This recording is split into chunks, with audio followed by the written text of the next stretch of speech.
ಜಮೀನಿದೆ ಅಲ್ಲಿ ತನ್ನಿ. ಇಲ್ಲಿ ಫಲವತ್ತವಾಗಿದೆ, ನೀರಾವರಿ ಇದೆ, ತರಕಾರಿ ಬೆಳೀತಾ ಇದ್ದೀರಿ, ಹಣ್ಣು ಬೆಳೀತಾ ಇದ್ದೀರಿ, ರೇಷ್ಮೆ ಬೆಳೀತಾ ಇದ್ದೀರಿ.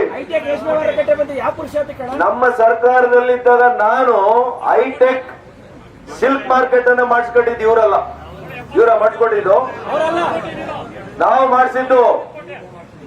ನಾನು ಜಿಲ್ಲಾ ಉಸ್ತುವಾರಿ ಸಚಿವನ ಇದ್ದಾಗ ನಾನು ಮಾಡಿದ್ದು. ಇವರು ಸಿಲ್ಕ್ ಮಾರ್ಕೆಟ್ ಮಾಡ್ತಾವ್ರೆ, ಸಿಲ್ಕ್ ಜಮೀನನ್ನ ಲಪ್ಟಾಯಿಸ್ತವ್ರೆ. ಮತ್ ಸಿಲ್ಕ್ ಮಾರ್ಕೆಟ್ ಯಾರಿಗೆ? ಸಿಲ್ಕ್ ಮೇಲೆ ಸಿಲ್ಕ್ ಮಾರ್ಕೆಟ್ ಯಾರಿಗ್ರಿ?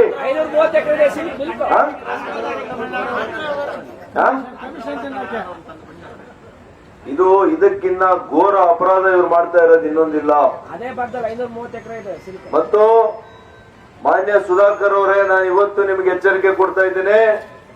ನೀವೇನೋ ನಿಮ್ ಸರ್ಕಾರ ಇದೆ, ನೀವು ಮಾಡಿದ್ದೆಲ್ಲ ಸರಿ ಅಂತ ತಿಳ್ಕೊಂಡ್ರೆ ಆಗೋದಿಲ್ಲ.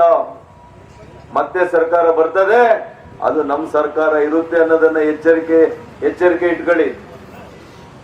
ನೀವೇನೆಲ್ಲ ಮಾಡಿದ್ದೀರಿ ಇದನ್ನ ಒಬ್ಬ ಸಿಟ್ಟಿಂಗ್ ಹೈಕೋರ್ಟ್ ಜಡ್ಜ್ ಮುಖಾಂತರ ನಾವು ತನಿಖೆಯನ್ನ ಮಾಡಿಸಿ ತಕ್ಕ ಶಿಕ್ಷೆ ನೀವು ಅನುಭವಿಸಬೇಕಾಗ್ತದೆ, ಬಿಡೋದಿಲ್ಲ ನಾವು.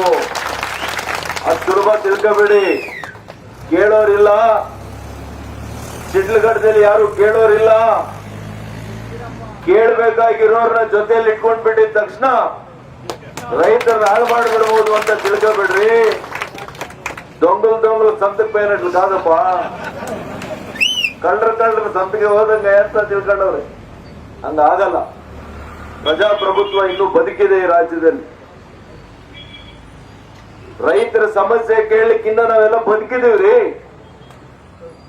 ನಮ್ ಸರ್ಕಾರ ಇಲ್ಲದೆ ಇರ್ಬೋದು, ರಾಜ್ಯದಲ್ಲಿ ಕೇಂದ್ರದಲ್ಲಿ ಇದೆ. ಎಂತೆಂತ ಒಳ್ಳೆ ಕೆಲಸಗಳು ಮಾನ್ಯ ನರೇಂದ್ರ ಮೋದಿ ಅವರು ಮಾಡ್ತಾ ಇರೋದು. ಇಂಥ ಒಂದು ಕಠಿಣ ಪರಿಸ್ಥಿತಿಯಲ್ಲಿ ಕೂಡ ಇವತ್ತು ನಮಗೆ ಪೆಟ್ರೋಲ್ ಸಿಗ್ತಾ ಇದೆ, ಡೀಸೆಲ್ ಸಿಗ್ತಾ ಇದೆ. ರೈತರಿಗೆ ಪ್ರತಿ ವರ್ಷ 6,000 ರೂಪಾಯಿ ನಾವು ಇವತ್ತು ನಿಮ್ಮ ಅಕೌಂಟ್ಗಳಿಗೆ ನೇರವಾಗಿ ಬರ್ತಾ ಇದೆ ಇಲ್ವಾ?